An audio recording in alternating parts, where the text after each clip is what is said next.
Hello दोस्तों। तो अभी मैं बात करने वाला हूँ बीपीएससी टीआरई 4 के बारे में और उसके एग्जाम पैटर्न के बारे में।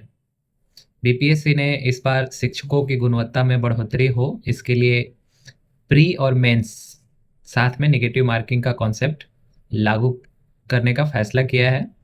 इससे पहले 3 चरणों में जो एग्ज़ाम हुए थे उसमें सिर्फ एकल एग्ज़ाम था, उसमें कोई नेगेटिव मार्किंग नहीं था। लेकिन इस एग्ज़ाम में प्री और मेंस है और नेगेटिव मार्किंग भी है। सबसे बड़ी समस्या 11th-12th के जो शिक्षक बनने वाले अभ्यर्थी हैं उनके लिए है, क्योंकि अगर हम बात करें प्री के सिलेबस की तो इसमें 2 तरीके के बदलाव किए गए हैं। सबसे पहला है कि ऑप्शंस जैसे ए बी सी डी और ई, ये 5 ऑप्शन रहेंगे जिसमें 1/3 नेगेटिव मार्किंग का कॉन्सेप्ट लागू किया जाएगा। इसमें ई जो ऑप्शन है वह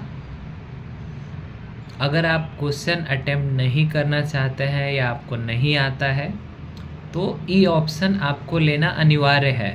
अगर आप नहीं लेते हैं तो वो भी आपको 1/3 जो नेगेटिव मार्किंग है छोड़ने पे भी आपको वो नेगेटिव मार्किंग से होकर गुजरना पड़ेगा। सबसे बड़ी बात इसके अगर हम सिलेबस की बात करें तो इसमें सामान्य विज्ञान, राष्ट्रीय तथा अंतर्राष्ट्रीय महत्व की समसामयिक घटनाएं, भारत का इतिहास तथा बिहार के इतिहास की प्रमुख विशेषताएं, सामान्य भूगोल, बिहार के प्रमुख भौगोलिक प्रभाग तथा यहाँ की महत्वपूर्ण नदियाँ, भारत की राज्य व्यवस्था और आर्थिक व्यवस्था, आज़ादी के पश्चात बिहार की अर्थव्यवस्था के प्रमुख परिवर्तन, भारत का अंतर्राष्ट्रीय राष्ट्रीय आंदोलन तथा इसमें बिहार का योगदान एवं सामान्य मानसिक योग्यता। तो ये इसका सिलेबस है और यह सिलेबस बीपीएससी पीसीएस पैटर्न को फॉलो करता है। तो मुझे एक बात शिक्षा मंत्री जी से जानना है कि क्या जो शिक्षक अभ्यर्थी पिछले 7-8 साल पहले सोशल साइंस पढ़ना छोड़ दिए होंगे, खासकर मैं लैंग्वेज विषय के शिक्षक अभ्यर्थी की बात करूंगा और साइंस के अभ्यर्थियों की भी बात करूंगा, जिनका सोशल साइंस से बहुत लगाव होता नहीं है। हिंदी इंग्लिश से जिन्होंने ऑनर्स किया, पोस्ट ग्रेजुएशन किया, उसी प्रकार साइंस में जिन्होंने फिजिक्स केमिस्ट्री बायो या मैथ्स से ऑनर्स और फिर पोस्ट ग्रेजुएशन किया, फिर स्टेट किया, उससे पहले बीएड किया। तो इन 7-8 सालों में जिनका सोशल साइंस से दूर दूर तक कुछ लेना नहीं है, आप कैसे इस एग्ज़ाम के द्वारा विषय विशेषज्ञ शिक्षक +2 स्कूलों के लिए रिक्रूट कर पाएंगे?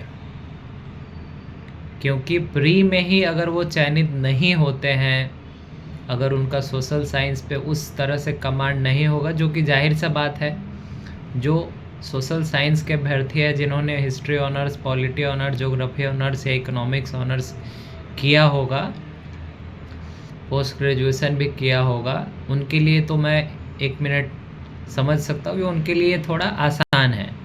लेकिन बाकी जैसे म्यूज़िक ऑनर्स को भी अगर हम ऐड करें तो उन लोगों के लिए ये प्री क्वालिफाई करना तो बहुत टेढ़ी खीर हो जाएगी। तो इस पे शिक्षा मंत्री जी को सोचना चाहिए कैसे उन्होंने ये सोचा कि हम प्री के द्वारा एक्सपर्ट्स टीचर को चुन सकते हैं, क्योंकि ऑलरेडी जो शिक्षक graduation, post graduation, BEd, CTET, STET, ये सब जो एग्ज़ाम पास किए हैं उनके क्षमता पर ये प्रश्न उठाने वाली बात है।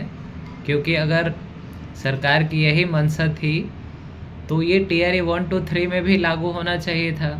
क्या टीआरई 1, 2, 3 में जो शिक्षक बहाल हुए हैं उनके पास ये योग्यता की कमी है, जो आप प्री मेंस और वो भी नेगेटिव मार्किंग के साथ, और इस पैटर्न से जिसमें आप पहले ही जो विषय विशेषज्ञ लोग हैं उनको आप बाहर कर देंगे इस एग्ज़ाम प्रणाली के द्वारा। तो यह शिक्षा मंत्री जी को सोचना चाहिए, इस पर विचार करना चाहिए, क्योंकि आने वाले दिनों में शिक्षक अभ्यर्थियों के साथ एक प्रकार से धोखा होने जा रहा है। अब किस प्रकार से शिक्षा मंत्री जी ने इस पर सोचा है, कैसे उन्होंने इसका सिलेबस डिज़ाइन बीपीएससी ने किया है, इन सबको सोचना चाहिए। Thank you. आप लोग भी अपनी राय दे सकते हैं कमेंट्स में।